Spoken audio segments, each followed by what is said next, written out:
Là, on vient de faire notre sport hebdomadaire parce qu'aujourd'hui c'est férié, c'est le 1er mai et je profite de l'occasion pour souhaiter bonne fête à tout le monde. Même si au Congo il y a trop de chômeurs, mais je pense que la situation va changer un jour. Alors, tous ces canaux, les opposants congolais, le président Tshisekedi leur a privé le sommeil.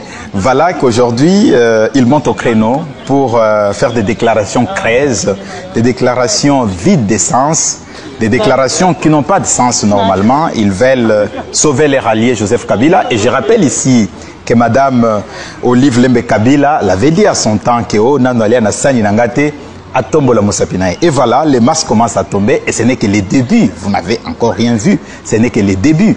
Et voilà, le président Tshisekedi prive le sommeil les opposants congolais. Donc, Doha, ce que vous voyez là, l'image que vous voyez en bas, Doha, Washington, Doha, voilà ce qui prive les opposants congolais le sommeil. Et comme d'habitude, il monte au créneau pour sauver les ralliés Joseph Kabila, dont les poursuites judiciaires ont été lancées contre lui pour haute trahison, parce que n'oublions pas que Joseph Kabila a été président de la République démocratique du Congo, mais il a décidé de prendre les armes contre une république qu'il a gouvernée pendant presque 20 ans, contre un peuple qu'il a plongé dans une pauvreté indescriptible, et l'État congolais a décidé de poursuivre ces criminels, mais les opposants, pour sauver les ralliés, pour essayer d'exister politiquement, voilà, ils montent au créneau pour sauver Muninga Nabango. Donc, Batindi, allié Nabango, Senko et SCC, Église du Christ au Congo, na Doha. Prince à Doha, Bengani Bango, Ebisi Bango, awa processus c'est politique. Nakola Nanzela mi balemba à mon côté, à la fois avec les politiques, à la fois avec la société civile. Non, nous ici, c'est le processus politique. C'est la République démocratique du Congo et le Rwanda. Parce que vous avez vu, voyez l'image là, comme le président Tshisekedi l'avait dit, je négocierai jamais avec le pantin du M23, je négocierai avec leur patron qui est Paul Kagame. Vous avez vu le président Tshisekedi et à côté, il y a Paul Kagame.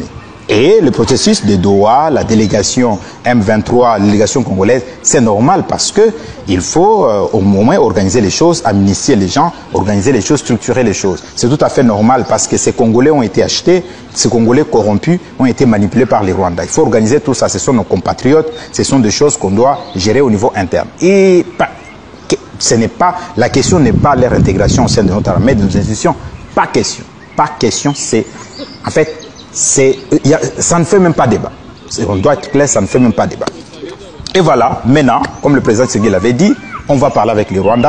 Vous voyez l'image, c'est entre les Rwandais et la République démocratique du Congo. Il n'y a pas l'M23, vous n'avez pas vu Nanga ou XY là-bas. Et maintenant, à Doha, regardez sur la table. Est-ce que vous voyez Nanga là?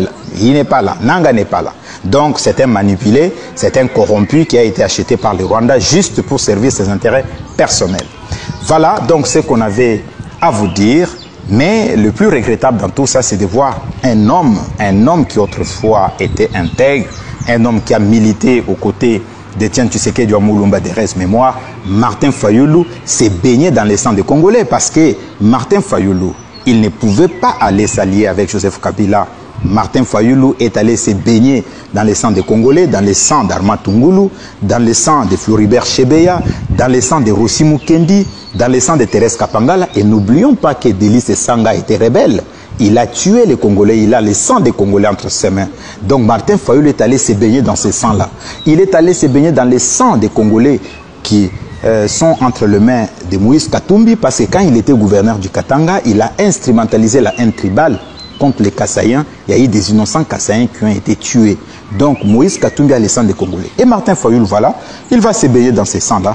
Et aujourd'hui, il est ridicule, il a perdu toute crédibilité. C'est pour cela, aux élections de décembre 2023, il n'a eu que 3%. C'est regrettable pour un leader, un grand leader qui incarnait les renouveaux d'un Congo meilleur. Mais aujourd'hui, il est dans le sang, tout ça pour vivre politique. Ils sont tellement baignés, ils sont tellement dedans. Et voilà, Bazo Melamanaka Tiama et Batombole Libo. Tout ça existait. Et ils appellent à l'initiative de la CNCO et de l'Église du Christ au Congo. Comment ces gens-là peuvent être des médiateurs crédibles? Parce que ces gens-là ont déjà montré un parti pris Bazu par Nabango, Bazo Lakisekeno, Baza contre le régime en place et Baza pour opposition, pour rébellion.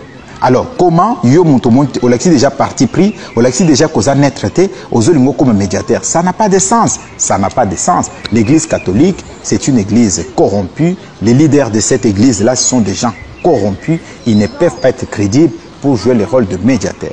Voilà ce qu'on avait à vous dire. Le processus est clair, tout est clair maintenant. Ce que le président avait dit, on négocie avec les Rwandais, on est en train de cheminer lentement et sûrement vers ce processus. C'est pour cela que j'invite le président Tshisekedi, parce que cette classe politique, c'est fini, c'est pourri. J'en appelle au président Tshisekedi, il en a les moyens, il en a les capacités de doter la République démocratique du Congo d'une classe politique sérieuse, de jeunes compétents, de jeunes comme Honoré Mvula, un jeune engagé depuis longtemps, ça fait des années, il est dans la lutte pour un Congo meilleur, pour un Congo idéal, pour la justice, pour les droits, et il est resté fidèle à ses engagements, fidèle à la République démocratique du Congo. Il aurait pu rejoindre Nanga parce qu'il n'a pas été nommé, ça fait plus de 6 ans, il n'a pas été nommé, il n'est pas dans ses régimes, il n'est pas dans le pouvoir, mais il est resté fidèle à ses idéaux, fidèle à son engagement pour la République démocratique du Congo. Des jeunes comme Honoré Mvula, il y en a pléthore dans la République démocratique du Congo. Il faudrait que le président Tshisekedi mette les moyens pour identifier ces jeunes patriotes, ces jeunes qui aiment le Congo, ces jeunes qui n'ont pas la haine tribale, ces jeunes qui n'ont pas, qui ne sont pas animés par les sentiments tribalistes. Ces jeunes-là sont partout, à Goma, au Katanga, au Kasaï, dans les Kivu, partout même dans la diaspora. On peut les identifier, les encadrer, les former et le préparer pour assurer la relève.